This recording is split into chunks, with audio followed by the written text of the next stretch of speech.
Bonsoir à tous. Je vais commencer par une phrase de Colette qui m'aura accompagnée toute ma vie. Cette phrase, c'est « Renaître n'a jamais été au-dessus de mes forces ». Et je pense que c'est pour cette raison qu'il y a un film qui m'a fortement secouée quand je l'ai vu, contre toute attente. Il s'agit du film « Les Malheurs de Sophie » de Christophe Honoré. Et il m'a inspiré un livre entier que j'ai intitulé « Sophie ou la vie élastique ». Et mon livre vient bien plus donc de l'œuvre de Christophe Honoré que de celle de la comtesse de Ségur, même si je connais celle-ci pas mal du tout. Alors, le film de Christophe Honoré, il s'inspire des Malheurs de Sophie, mais aussi des Petites filles modèles. C'est un film qui est construit en 2 parties, et je vous le précise parce que mon livre aussi suit cette partition. Il y a avant et après la mort de la mère, mais dans les 2 cas, que ce soit avec sa mère ou sans, Sophie incarne pour moi la force de vie envers et malgré tout, puisque, et c'est la grande modification qu'a faite Christophe Honoré par rapport au roman de la comtesse de Ségur, dans son film, la mère est une mère dépressive à l'idée de quitter le château, le parc, pour l'Amérique. Et d'ailleurs, elle a bien raison d'être si angoissée, puisqu'elle va périr, noyée, c'est très important dans mon livre, être noyée lors d'un naufrage. Sophie sera sauvée en s'accrochant au dos de son père. Et après la mort de la mère, je pense que vous le savez, Sophie se retrouve complètement entre les mains de Madame Fichini. Je n'insiste pas, je pense que le personnage est assez connu. Donc j'ai choisi de vous lire des extraits de la 2e partie. Et d'ailleurs, le premier poème que je vous lirai s'intitule justement « L'orpheline ». Alors dans mon livre, il n'y a pas que Sophie et Madame de Réan et Madame Fichini, il y a aussi bien sûr le cousin de Sophie, Paul, et ses amis, Madeleine, Camille et Marguerite. L'orpheline.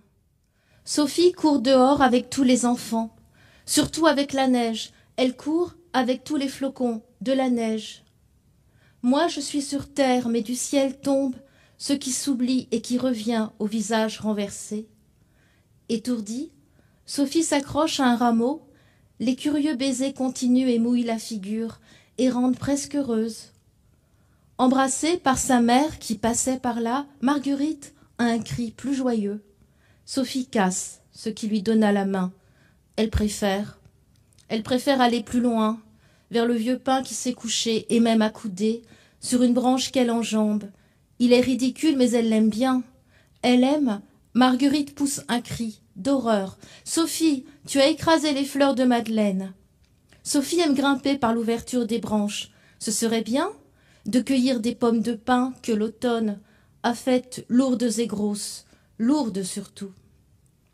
Marguerite en reçoit une sur la tête. Elle recule, puis revient accroupie vers les bords. Comment la redresser maintenant? Comment enlever la terre qui a sali ses pétales? Une pomme de pin jetée encore plus fort lui répond. Ce qui a changé peut encore changer. Le château de Réan. Madame Fichini passe devant Sophie, l'attrape par les cheveux et la pousse devant elle. « Plus vite, mademoiselle, vous ne reconnaissez donc rien ?» Le plancher craque. Il faut empêcher le cœur de se fendre, de noircir, le dos à la cheminée, attendre que l'autre, grande et rude, ait fini de mâcher des mots, faire bruiter une lettre de Paul. Votre cousin vous a écrit. Rieuse, elle agite la feuille en l'air, donc attendre.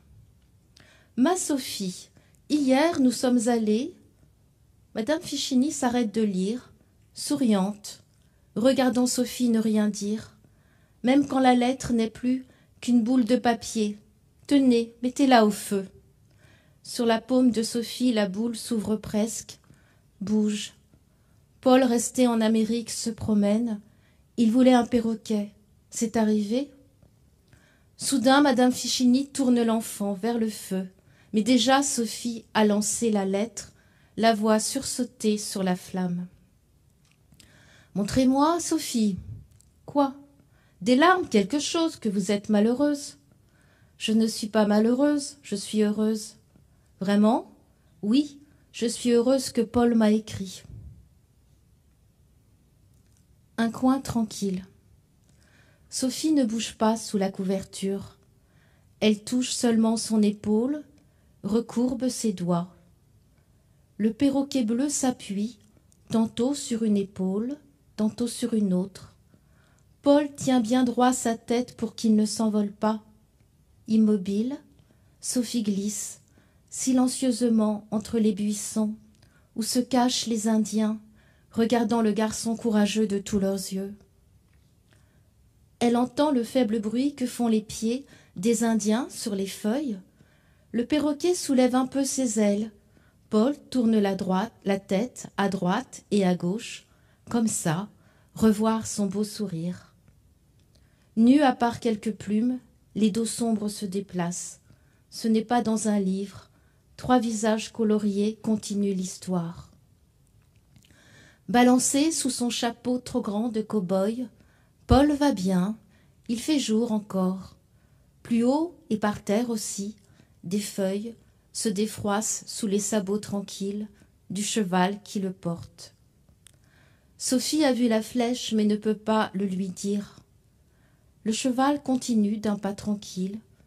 Avec lui s'en va le garçon bien vivant et la lettre qu'il a dans sa sacoche.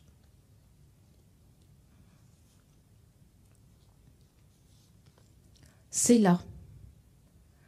Marguerite tourne la tête et voit qu'une vache la regarde. Toutes les deux, elles ne peuvent rien faire. L'une soupire, l'autre reprend un peu d'herbe. « Bonjour, c'est Sophie. Pourquoi t'as l'air triste ? J'avais trouvé des bébés hérissons, mais ils sont en train de mourir. Ils ont été noyés. Viens, on va les voir. C'est facile de courir dans le pré, puis de marcher. Lentement, entre les roseaux, c'est bientôt l'eau brune, encore ensoleillée. Les libellules sont nombreuses. Elles se posent sur des branches qui pendent. Beaucoup volent en zigzag. Sur la surface tiède, les araignées d'eau glissent, et c'est tout. Tu les vois, Sophie ? Ils sont morts ? Pour répondre, elle descend encore plus vers le bord, se tenant aux tiges à chaque pas, et s'arrête. Oui, je pense qu'ils sont morts. C'est dommage, on ne peut pas les enterrer. Elles attendent. En voilà un, je le vois. Il n'est pas mort, il se débat. Faire naufrage, sortir sa tête, se noyer, disparaître, sortir sa tête, se débattre, être si seul. C'est comme s'il avait encore le museau dans la vie et la mort dans l'eau, et seul, petit, et seul. Sophie peu à peu devient une pierre brûlante. Soudain, elle remonte et cherche partout. Un grand bâton, il faut lui enfoncer la tête pour qu'il meure plus vite. Plusieurs fois, elle le fait plutôt que pleurer. Maladroite, infatigable, elle tape tantôt sur l'eau, tantôt sur lui. Tournant autour de l'étang. L'eau envahit le bas de sa robe, bientôt, elle ne verra plus rien dans la nuit. Cela a déjà eu lieu, cela ne recommencera pas.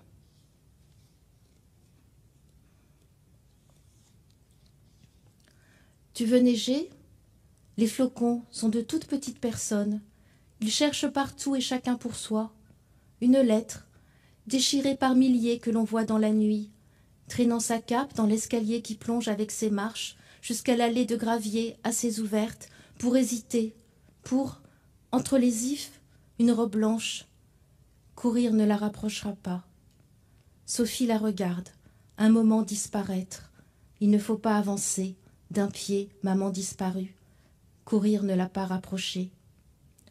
Le vide entre les ifs, c'est comme l'air froid. Pour la première fois, une caresse sans visage peut venir de partout. Sophie respire et respire. Le couloir du dernier étage. Les draps qui sèchent, ils n'ont rien d'autre à faire. Sophie se laisse glisser le long du mur jusqu'à s'asseoir. Elle a du temps, maintenant que Madame Fichini l'a tournée et retournée, fouet, claque, puis l'a laissée aller où elle veut. Assise, elle regarde devant elle. Sur le mur, il y a de la peinture qui se décroche, comme une peau arrachée, et c'est blanc, Elle creuse quelques trous dans le plâtre fragile, maintenant agenouillée. Il y a longtemps qu'il n'y a personne. Sophie va s'asseoir devant une lumière posée par le soleil du soir. Un instant, une porte de lumière se pose. Paul, absent, vient s'y asseoir. Appuyant sa tête, il la tourne vers elle. Comme il n'est pas là, Sophie le regarde en bougeant les lèvres, sans faire sortir les mots. Elle lui parle en pensée le temps qu'il les reçoive. Attaché à la pierre, le fil de l'araignée tremble et demeure. Sophie ne la voit pas non plus. Vivre n'est rien.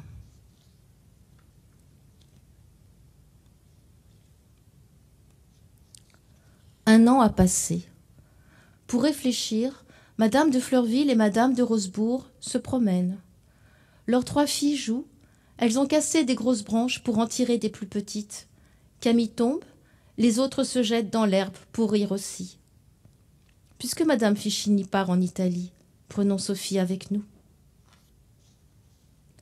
Le dernier jour avant le premier. Ce n'est pas comme un livre qui se laisse ouvrir.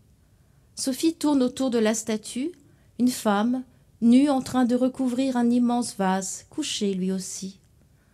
Plus bas la fontaine se répand entre 2 bouquets de fougères, surtout le bruit de l'eau qui rencontre l'eau, comme noyés qui respirent et ressortent. Sophie regarde la source reprendre gorge. Le ciel, si on tourne autour de lui, il change le beau visage de la femme immobile. Mais non ses genoux blottis l'un contre l'autre. S'appuyant des 2 mains sur la pierre, sur la mousse collée à elle, comme on fait sa demeure. Comme on fait quoi? Mufle posé sur ses pattes, éternellement croisées, il dort, les yeux clos et les narines ouvertes dans l'ombre. Sophie caresse lentement le lion gris et usé. Tu sais, je vais partir loin de toi. Sophie étire ses bras. Je sais ce que j'ai vécu et que je vivrai encore.